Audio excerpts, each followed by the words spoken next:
बिस्मिल्लाहिर्रहमानिर्रहीम। अस्सलाम वालेकुम नाज़रीन, आप यूट्यूब चैनल देख रहे हैं। मैं इमरान खान हूँ। पाकिस्तान तहरीक इंसाफ तकसीम है मुज़ाकरात के मामलात को लेकर। कुछ लोग जो पाकिस्तान के अंदर हैं वो ये सोचते हैं कि मुज़ाकरात होने चाहिए चाहे इमरान खान उनकी इजाज़त दें या ना दें। यानी अली अमीन गंडापुर साहब ने यह एतराफ़ भी किया कि मैं विकेट के दोनों तरफ खेल रहा हूँ। हालांकि इमरान खान साहब ने हमेशा विकेट के दोनों तरफ खेलने को तनकीद का निशाना बनाया है। वो हमेशा ये चाहते हैं कि क्लैरिटी के साथ आए जो भी आए, और पॉइंट ऑफ व्यू क्लैरिटी के साथ रखे। ये जो आधा तीतर आधा बटेर वाला मामला है, इससे नैरेटिव को भी नुकसान होता है और आप अपनी मंजिल से भी दूर हो जाते हैं। ये कैसे होता है मैं आपको बाद में बताऊंगा, लेकिन पहले अली अमीन गंडापुर साहब का एतराफ़ है कि वो एस्टेब्लिशमेंट के साथ एंगेजमेंट कर रहे हैं। हालांकि इमरान खान साहब ने एलानिया मना किया था कि एस्टेब्लिशमेंट के साथ एंगेजमेंट नहीं करनी। जब इमरान खान साहब ने मना किया हुआ था उन दिनों में लॉन्ग मार्चेज आए इस्लामाबाद की जानिब, अक्टूबर में भी और नवंबर में भी, और दोनों मरतबा अली अमीन गंडापुर साहब को उठाकर उनके साथ जो है वो ज़बरदस्ती मुज़ाकरात वगैरह किए गए और वो लगातार एंगेजमेंट में भी थे, राब्ते में भी थे। इमरान खान साहब के पास जेल में भी लोगों को भेजा गया, तजावीज़ भी दी गई। तो ये एंगेजमेंट तो रहती है, लेकिन इमरान खान साहब ने एस्टेब्लिशमेंट से किसी किस्म के मुज़ाकरात से मना किया हुआ था। 26 नवंबर के बाद इमरान खान साहब ने हुकूमत से मुज़ाकरात की बात की थी। फिर बैरिस्टर जो गौहर साहब हैं उनकी जब मुलाकात हुई एस्टेब्लिशमेंट से, तो इमरान खान साहब ने उसको सराहा भी था। तो एक तरफ पॉलिसी इमरान खान साहब की है, दूसरी तरफ अली अमीन गंडापुर साहब कह रहे हैं कि मैं विकेट के दोनों तरफ इसलिए खेलता हूँ कि दोनों तरफ पाकिस्तान है। अब तहरीक इंसाफ इसमें दो हिस्सों में डिवाइड है, दो इससे अलग अलग सोच है ना। एक हिस्सा ये समझता है कि पाकिस्तान की एस्टेब्लिशमेंट को कभी भी पाकिस्तान की अवाम शिकस्त नहीं दे सकती। ये वो हिस्सा है जिसे लगता है कि एस्टेब्लिशमेंट के पास बंदूक है, वो बहुत ताकतवर है, वो रियासती ताकत को इस्तेमाल कर सकती है, और ये लोग कंप्रोमाइज्ड हैं किसी लालच की वजह से, किसी खौफ की वजह से, या ये ज़हनी तौर पे हारे हुए हैं। इन्हें लगता है कि एस्टेब्लिशमेंट को किसी सूरत भी शिकस्त दी ही नहीं जा सकती। आप इसको कमज़ोरी समझ लें, बुज़दिली समझ लें, या इनको लगता है कि नहीं, इनको नहीं हराया जा सकता, एक बहुत बड़ी फ़ौज है, इसके पास बहुत सारे हथियार हैं, वो ऐसा समझते हैं और इनके साथ आपको डील ही करना पड़ेगा, इनके साथ आपको बात ही करनी पड़ेगी। ये लोग, कुछ लोग ऐसा समझते हैं और ये बड़ी तादाद है इनकी पाकिस्तान तहरीक इंसाफ में। अब ये लोगों का तरीकाकार क्या है, ये कहते हैं जी आप करें मुज़ाकरात, कोई भी करे, ओवरसीज़ आके करें, वो भी मुज़ाकरात करें। इमरान खान साहब को भी ये कहते हैं आप भी मुज़ाकरात करें, लचक पैदा करें, उनकी फैमिली को भी कायल करते हैं, खुद भी कायल हैं, कारकुनों को कायल करना चाहते हैं। और यही लोग हैं जो ओवरसीज़ पाकिस्तानियों के हार्ड स्टांस के भी खिलाफ बोलते हैं और पाकिस्तान तहरीक इंसाफ के सोशल मीडिया के रद्द-ए-अमल को भी ये तनकीद का निशाना बनाते हैं। अच्छा, पाकिस्तान तहरीक इंसाफ का सोशल मीडिया फॉलो करता है इमरान खान साहब को। जिस लाइन पे इमरान खान साहब चल रहे होते हैं, सोशल मीडिया उसी लाइन, उसी ट्रैक को फॉलो करता है। अब इमरान खान साहब जो ट्वीट्स करते हैं वो पार्टी की अक्सरियत उसको रीट्वीट भी नहीं कर सकती। वो लोग डरते हैं कि इतना सख्त बयानिया जो इमरान खान साहब ले रहे हैं उसका बोझ उठाना ही मुश्किल है। तो सोशल मीडिया इमरान खान साहब के बयानिए के करीब तर है।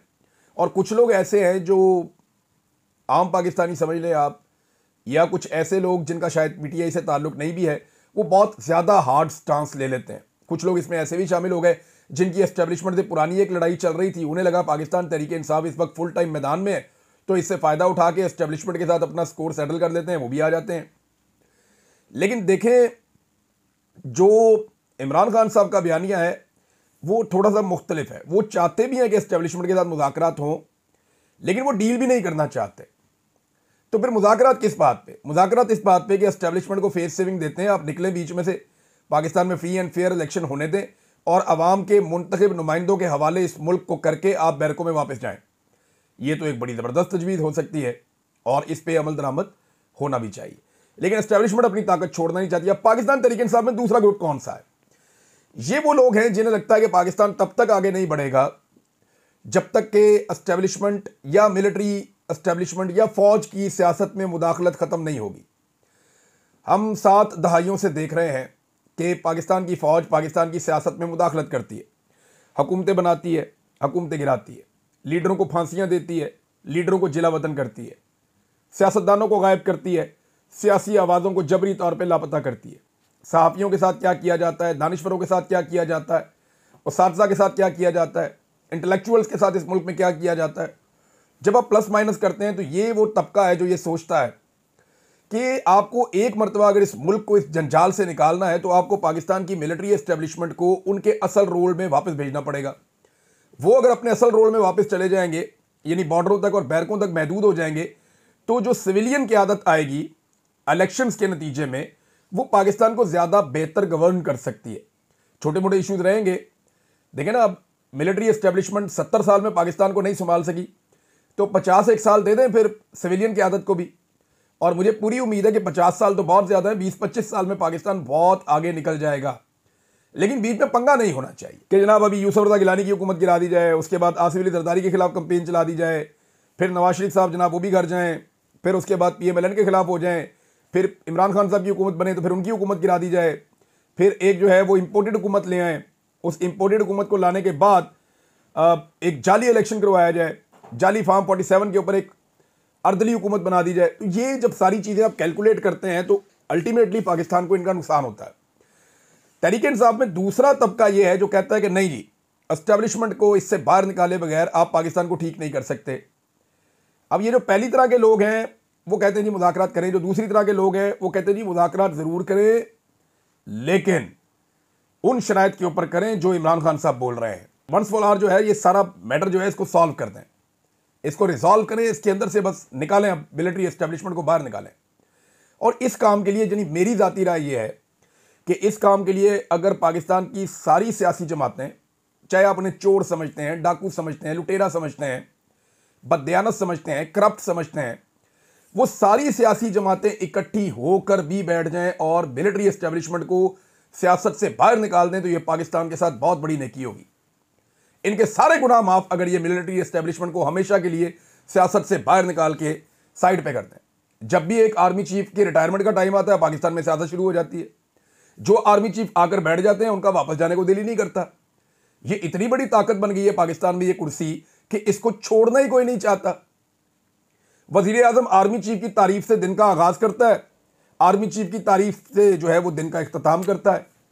बाकायदा आर्मी चीफ की तारीफों के लिए एक डिपार्टमेंट ही बन गया है जहां से तारीफें हो रही हैं, वहां से टिकटॉक्स बन रहे हैं, वहां से बहुत सारी चीजें बन रही हैं।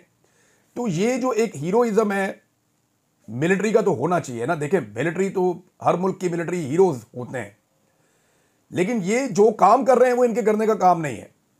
और नौकरी के ऊपर लंबे अरसे तक विराजमान रहने का जो शौक है उसने पाकिस्तान को बहुत नुकसान पहुंचाया है। अपनी एक्सटेंशंस के लिए पाकिस्तान के आर्मी चीफ्स ने सियासत में बेजा मुदाखलतें की हैं। अब आप ये रिकॉर्ड उठाकर देख लें, कोई वर्दी पहन लेता है तो उसका उतारने को दिल ही नहीं करता, और अगर कोई आर्मी चीफ बन जाए तो फिर उसके बाद उसको रिटायरमेंट के अंदर नजर आता है कि जैसे सारी दुनिया ही खत्म हो जाएगी या मेरे जाने के बाद मुल्क चल ही नहीं सकता। तो कोई भी इस कुर्सी को छोड़ना नहीं चाहता। मसला यहाँ पे है, अगर किसी को यह लगता है कि इमरान खान साहब मिलिट्री एस्टेब्लिशमेंट के साथ बातचीत करके लचक पैदा करके कल को इक़्तिदार में आ जाएंगे और इनके साथ मिलकर चल लेंगे तो पाकिस्तान वैसे ही चलेगा जैसे 70 साल से चल रहा है। लेकिन इमरान खान साहब के बकौल वो जो कहते हैं वो तो ये कहते हैं कि मुझे हुकूमत नहीं चाहिए, इमरान खान साहब को तो इक़्तिदार चाहिए। वो ये कहते हैं हुकूमत के लिए तो बड़ी लड़ाई नहीं है, मेरी तो लड़ाई बहुत बड़ी है, मैं तो मुल्क में हकीकी आज़ादी चाहता हूँ। हकीकी आज़ादी का मतलब ये है कि अपने फ़ैसले खुद कर सकें, बंद कमरों में फ़ैसले ना हो। इमरान खान साहब की बहन ने भी मेरी बात की तस्दीक की। अब ये एक इख्तिलाफ पाकिस्तान तहरीक इंसाफ के अंदर मौजूद है, ये आने वाले दिनों में और गहरा होता चला जाएगा। और ये सोशल मीडिया पे तनकीद जो लोग करें आप समझ लें कि ये वो लोग हैं जो मिलिट्री एस्टेब्लिशमेंट के साथ मफाहमत चाहते हैं, और जो लोग इमरान खान साहब के ट्वीट्स का बोझ उठा लें आप समझ लें ये वो लोग हैं जो ये चाहते हैं कि फ़ौज को सियासत से सेफ एग्जिट दे दिया जाए। और तीसरे लोग जो ये दोनों चीज़ें नहीं चाहते वो कहते हैं जी बहुत हार्ड स्टांस उन्होंने लिया हुआ है, ये वो लोग हैं जो एस्टेब्लिशमेंट का एक दफ़ा बेड़ा गर्क करना चाहते हैं। इमरान खान साहब की बहन ने मेरी बात की तस्दीक की है और ये इंटरव्यू दिया नौरीन खान साहिबा ने। उन्होंने कहा कि मैं आपको पहले बता देता हूँ, पढ़ के बाकायदा बता देता हूँ कि उन्होंने इंटरव्यू में क्या कहा। उन्होंने कहा इमरान खान से मर्ज़ी की मुलाकातें करवा कर ये मर्ज़ी की खबरें इमरान खान तक पहुँचा रहे हैं, लेकिन इमरान खान इनसे ज़्यादा समझदार है। मैंने आपसे कहा था ना कि इमरान खान को जानबूझ के ऐसी खबरें पहुँचाई जा रही हैं जिससे उसके मौक़िफ़ में लचक पैदा हो। ऐसे लोगों को मिलवाया जा रहा है जो इमरान खान साहब को कायल करने की कोशिश करें, जैसा कि आदम सवाती साहब को मिलवाया गया। अब दावा ये सामने आया कि आदम सवाती साहब से इमरान खान साहब खासे गर्म हो गए थे उस वक्त जब आदम सवाती साहब ने कहा जनाब मैं मुज़ाकरात करना चाहता हूं जाके मिलिट्री एस्टेब्लिशमेंट से, फौजी क़यादत से। तो इमरान खान साहब ने ठीक ठाक सुना दी उन्हें, और उसके बाद उन्होंने बाहर आके वो गुस्सा निकाल दिया बाबर सवाती साहब पे। हालांकि बाबर सवाती साहब के बारे में अभी एहतसाब कमेटी ने कोई फैसला ही नहीं किया। फिर जनाब बैरिस्टर सैफ को भेजा गया, उन्होंने बड़ी मेहनत की। फिर अली अमीन गंडापुर साहब ने 2.5 घंटे लगाए। फैमिली को नहीं मिलवाया जा रहा, फैमिली की मुलाकात 8 तारीख को है। वो कह रहे हैं कि हम धरना दे देंगे अगर हमें ना मिलवाया तो। अब देखते हैं ना पाकिस्तान तहरीक इंसाफ में कौन कौन इमरान खान की बहनों के साथ बैठकर वहां धरना देता है।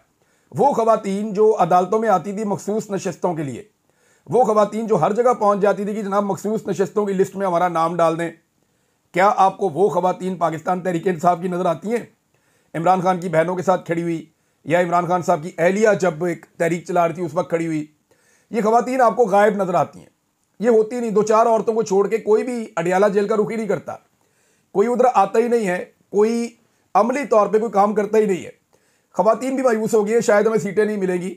अगर इमरान खान के नज़रिए के साथ खड़ी हैं तो फिर उनको खड़े होना चाहिए और वो नज़र भी आना चाहिए। बहरहाल मीडिया के अंदर ये सारी चीज़ें रिपोर्ट हो रही हैं और रिकॉर्ड का हिस्सा बन रही हैं। देखते हैं ना कौन सी खवातीन है जो MNAs MPs तो बनना चाहती हैं, सेनेटर्स तो बनना चाहती हैं, लेकिन इसके बावजूद वो अडियाला जेल के बाहर इमरान खान साहब की बहनों के साथ धरने में बैठती हैं या नहीं बैठती, उस दिन प्रेशर डालने के लिए आती हैं या नहीं आती। जुनैद अकबर साहब ने भी नाजरीन ऐलान कर दिया है और उन्होंने कहा कि जैसे इमरान खान साहब कहेंगे वैसे ही हम सड़कों पे आ जाएंगे।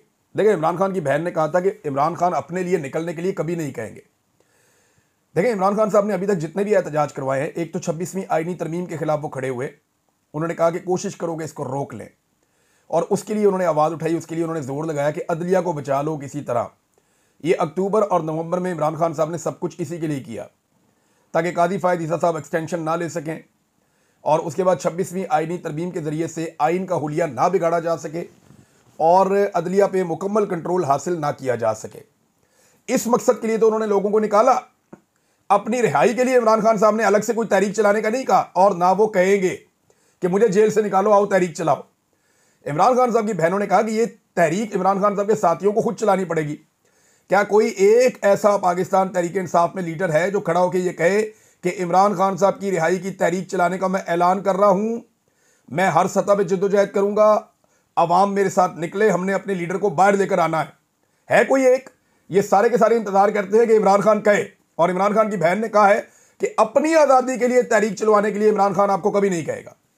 मुल्क के लिए कोई तहरीक चलानी हो, कोई महंगाई के खिलाफ चलानी हो, कोई अदलिया के हक में चलानी हो, कोई आईनी तरमीम के खिलाफ चलानी हो, कोई जोर ज़बरदस्ती के खिलाफ चलानी हो, जुल्म और जबर के खिलाफ चलानी, वो इमरान खान साहब चलवाते हैं। लेकिन अपनी आज़ादी के लिए वो कोई तहरीक चलाने के लिए नहीं कहेंगे इमरान खान साहब, ये उनकी बहन ने कंफर्म किया है। तो वो आपको खुद चलानी पड़ेगी। लेकिन हैरत की बात यह है कि इमरान खान साहब के तोहफे के अंदर दिए हुए सीटों और टिकटों के ऊपर जो लोग वजीर बन गए, वजीर आला बन गए, सेनेटर बन गए, MNAs बन गए, बड़े बड़े ओहदों पे जाके बैठ गए, बड़ी बड़ी कमेटियों की इनको सरबराहियां मिल गई, उनमें से कोई एक ऐसा शख्स नहीं है जो खड़ा होकर कहे कि मैं तहरीक आज से शुरू कर रहा हूं कि इमरान खान साहब को अपने जेल से बाहर निकालना है और हमारी तहरीक का मकसद ये और हम खुद से काम करेंगे। पहली मरतबा अब हम देख रहे हैं पंजाब में खुद से काम हो रहा है, खुद से तहरीक हो रही है। और अब मुराद सईद ने जैसे ही अपने कंधों पे जिम्मेदारी उठाई है तो मैंने देखा कि फौरी तौर पे जुनैद अकबर साहब बहुत मुतहरिक हो गए। पहले भी कुछ ना कुछ करते रहते थे, लेकिन जुनैद अकबर साहब से जिस तरह की उम्मीदें लगाई जा रही थी उतना फास्ट उन्होंने काम नहीं किया। शायद वो भी अडियाला जेल की तरफ देख रहे हैं एड़ियाँ उठा के कि अडियाला जेल से क्या हुक्म आता है। तो अडियाला जेल में रहने वाले कैदी नंबर 804 ने तो कभी नहीं कहना कि मुझे निकालने के लिए तहरीक चलाओ, ये आपको खुद ही करना पड़ेगा। अली अमीन गंडापुर साहब भी फौरी तौर पे मुतहरिक हो गए कि जनाब मैं भी लायामल देने वाला हूँ, एहतजाज के लिए मैं भी ऐलान करने वाला हूँ। मामला यह है कि मुराद सईद के ऊपर पाकिस्तान तहरीक इंसाफ का नौजवान ट्रस्ट करता है। नौजवानों की बड़ी तादाद मुराद सईद के ऊपर आंखें बंद करके यकीन करती है क्योंकि वो इमरान खान का एक वफादार साथी है। मुराद सईद ने अगर मामला अपने हाथ में लिए तो फिर लीडरशिप को नौजवानों के सख्त रद्द-ए-अमल का सामना हर सतह पे हर मैदान में करना पड़ेगा। आज असेंबलियों के अंदर भी मुराद सईद के अपने नौजवान साथी बड़ी तादाद में मौजूद हैं और ये रिएक्शन अगर आ गया और नौजवान अगर खड़े हो गए मुराद सईद की आवाज़ के ऊपर तो ये आदमी तहरीक चला सकता है इमरान खान साहब को बाहर निकालने के लिए। यानी कोई और ये जिम्मा अपने कंधों पे ले या ना ले, मुराद सईद ये जिम्मा अपने कंधों पे ले सकता है और उसने अब ऐलान किया है।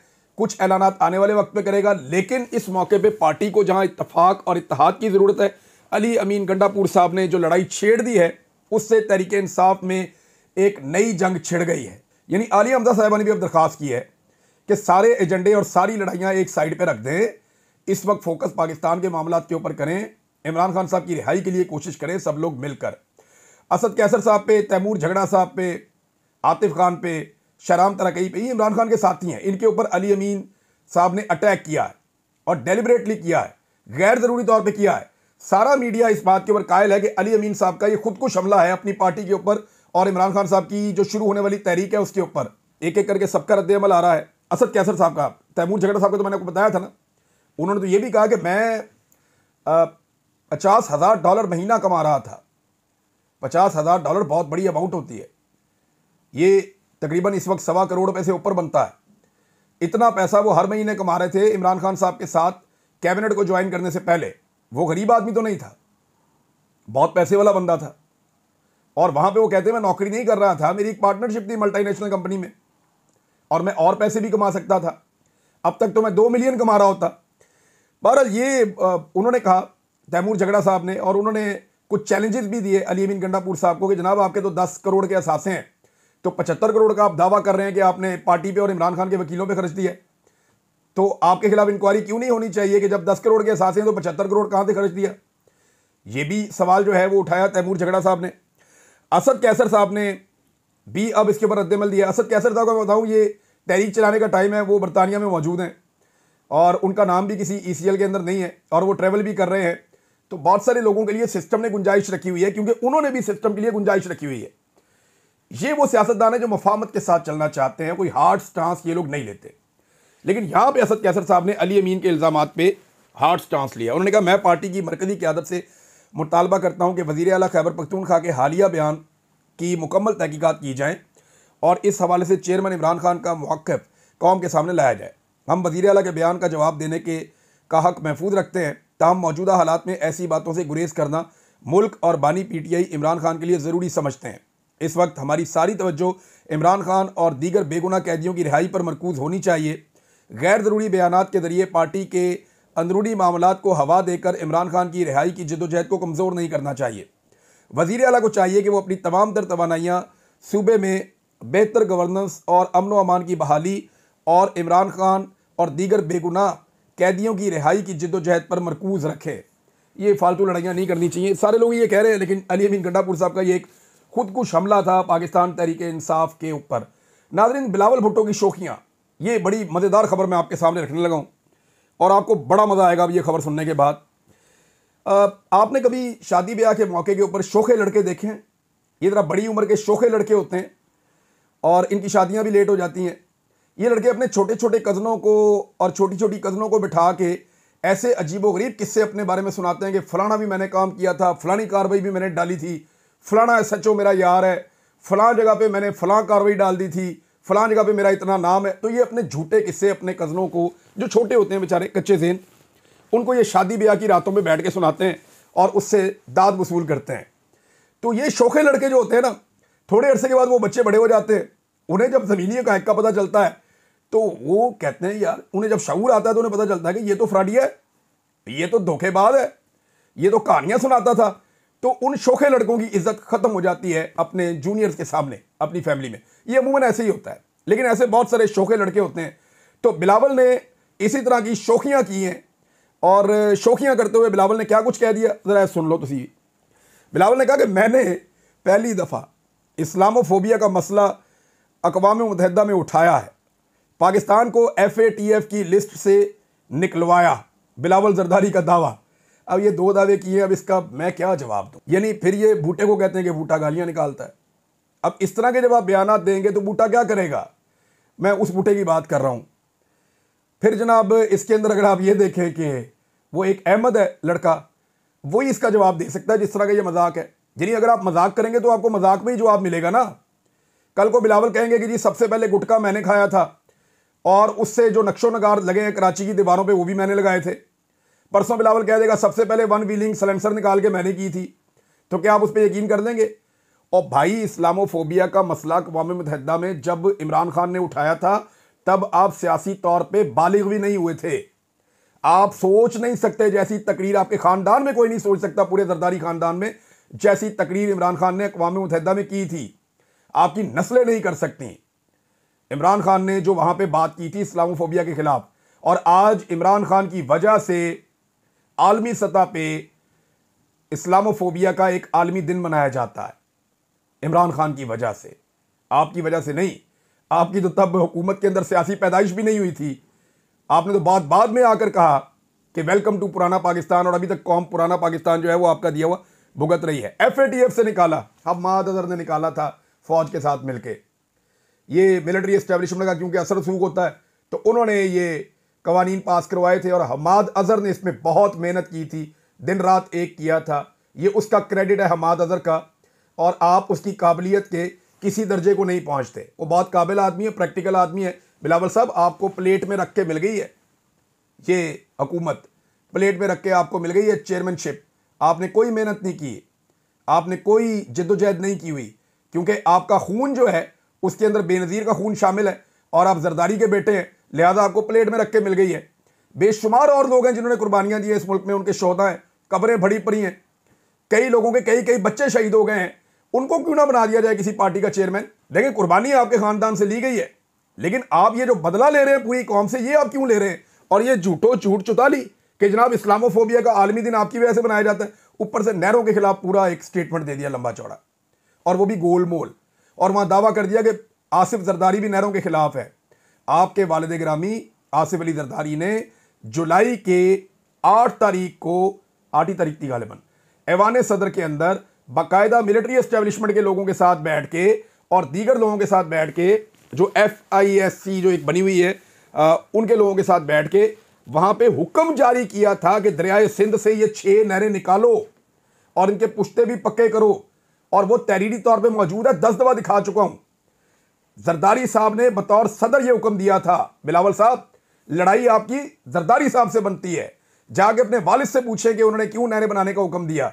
इल्जाम आप किसी और के ऊपर लगा रहे, फिर कहते नहीं इमरान खान भी सिंध पे डाका डाल रहा था, सिंध के पानी पे। भाई, इमरान खान ने तो कोई डैम, कोई नहर इस तरह सिंध के ऊपर निकाली नहीं।